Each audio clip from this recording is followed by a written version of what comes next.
So I figured I was going to be done talking about the Cavs this offseason, but after Ty Lue has said that he wants to play Kevin Love at center, we got a few new things to talk about because I think it creates a couple more dynamics for this team, some strengths as well as some weaknesses. When we're talking about just Kevin Love's ability to shoot, when we're talking about different plays the Cavs could run now and how they could counter switches really well and how it could make Derrick Rose and Dwayne Wade's day easier. There are a few elements that are added to this Cavaliers team with Kevin Love at center. The obvious one, of course, is just the general spacing that he is going to provide and the difficulty that a lot of NBA centers are going to have with defending Kevin Love because the dude can shoot threes, of course. So it's going to be interesting to see if NBA teams decide to play their power forward more at like the center position to go against the Cavaliers.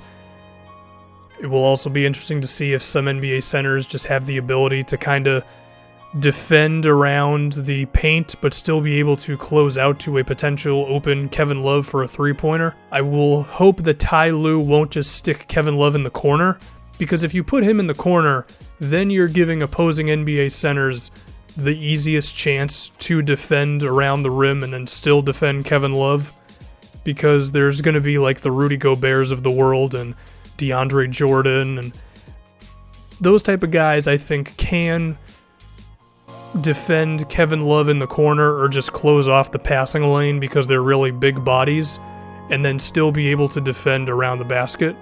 But if you're having Kevin Love at the top of the key, if you're having him at the elbows, if you're having him move across screens and actually be like an off-ball sort of presence for you and setting screens and then popping out immediately after setting a screen, then he could be really dangerous against centers, because then it's going to be like, well, what do I do? You know, do I follow Kevin Love around off-ball or do I stick around the rim?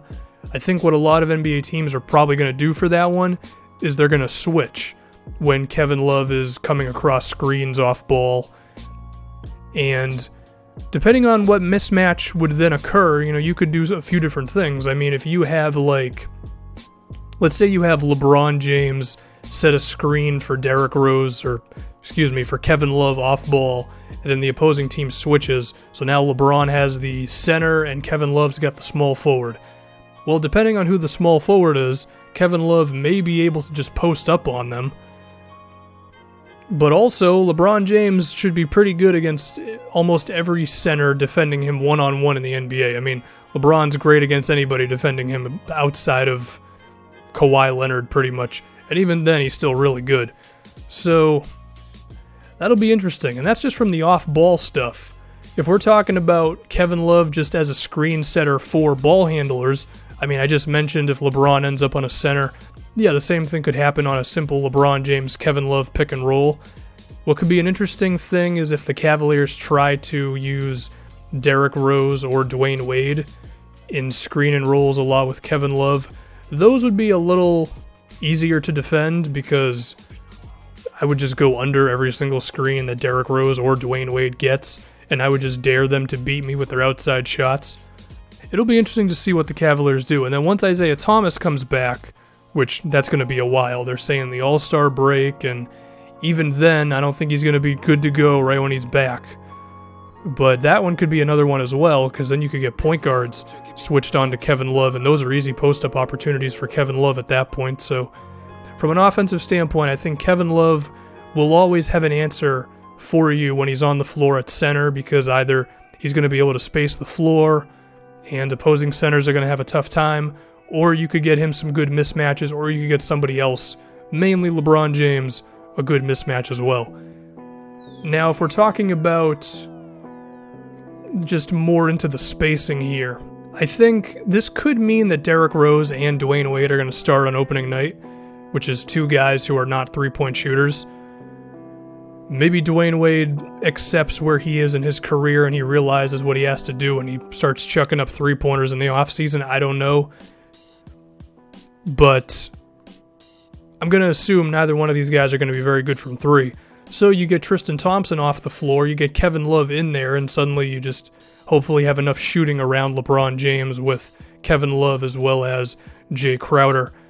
But an interesting thing here is, like, say if LeBron beats his guy off the dribble, which he is prone to doing because he's LeBron James, then the help defense comes, Kevin Love's out there, you shoot, you give it to him. I mean, that's pretty basic stuff. But if I can take it back to D. Wade and Derrick Rose for a second, those two can attack on closeouts, and I'm pretty sure the opposing defense is always going to help off of one of those two before they help off of Kevin Love. But because those two have the ability to beat a guy when he's kind of recovering back from providing initial help defense, then they could either finish at the rim or they could get another kick-out pass, whether it's to LeBron or Crowder or Kevin Love. So from an offensive standpoint, this is going to be totally fine. I think against pretty much every team in the league, Kevin Love is going to offer you some sort of an advantage offensively. Then if we talk about Tristan Thompson, I think from a mentality standpoint, Thompson will hopefully be okay with coming off the bench just because, I mean, if you like Google the dude, there have always been stories of him willing to kind of take a backseat role and then just keep on doing his thing, which is grabbing rebounds and playing defense and just playing hard, basically. Can he be good off the bench? Well, 6 or 7 years ago, teams were always looking for a Tristan Thompson type of dude with just a whole bunch of energy to come off the bench. I mean, the Cavs had Anderson Varejao for a while. But where we are in today's NBA, where we just love three-point shots and versatility and all that, I feel like we've moved away from a guy like Thompson getting a crap ton of minutes off the bench. It's going to happen here, and it's going to be interesting to see what happens. Do I think he could grab a whole lot of offensive rebounds against backup centers? Yes. And that could be a source of offense for the Cavs. I think it'll also be interesting to see, like, who ends up leading the Cavaliers' second unit. Is it going to be Derrick Rose? Is it going to be Dwayne Wade? Are they going to do a LeBron with bench lineup? Whoever the ball handler is that guy going to be able to make plays for Tristan Thompson? Well, I know LeBron can. It'll just be a matter of, can Derrick Rose be a better playmaker than he was with the Knicks, where sometimes he wouldn't see the open guy or sometimes he would over-dribble a little bit. I'm confident in Dwayne Wade's playmaking abilities still because Dwayne Wade's a really smart player. He just didn't have a lot of shooters in Chicago, So maybe a Dwayne Wade with a bench unit, or maybe Dwayne Wade is just your sixth man. I don't really know. So I do think there's an avenue for a good bench with Tristan Thompson being just a really important part of that second unit. But I think we can also talk about Jay Crowder now playing small ball 4, we have to assume, with this.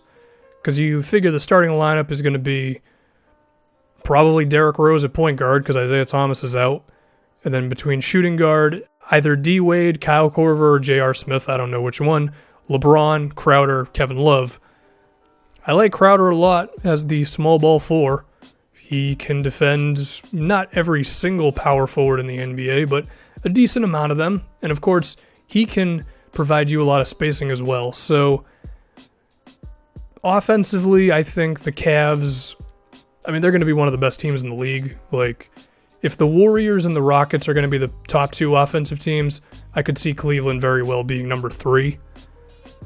And as far as the defensive side of the floor, I'm not going to tell you anything that you're not already going to know. Like, is Kevin Love a good defender?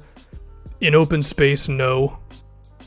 He can defend the low post, all right, but teams don't post up that much anymore anyway, so it's whatever. I don't know. I think Ty Lue is just saying, screw it. We're going to go for the best offensive thing that we have going. We're going to hope that LeBron and Jay Crowder can do enough to just make our defense okay in the starting lineup. Tristan Thompson can play defense off the bench, and we have LeBron James, so it'll all work out in the end. And that's the most important thing with this Cavaliers team, is they have LeBron James. So they'll be fine. Would I pick them against the Warriors? Which is, of course, kind of where the conversation always eventually gets to with the Cavs. Kevin Love would have a tough time defending Draymond. And Kevin Love would have a tough time against them no matter what position he's playing, because the Warriors are just great at attacking bad defensive players, and the Cavaliers have quite a few of them, not just Kevin Love. So there's that for you. I still am cool with the move overall. I think it gives him a lot of options offensively, so why not, I say.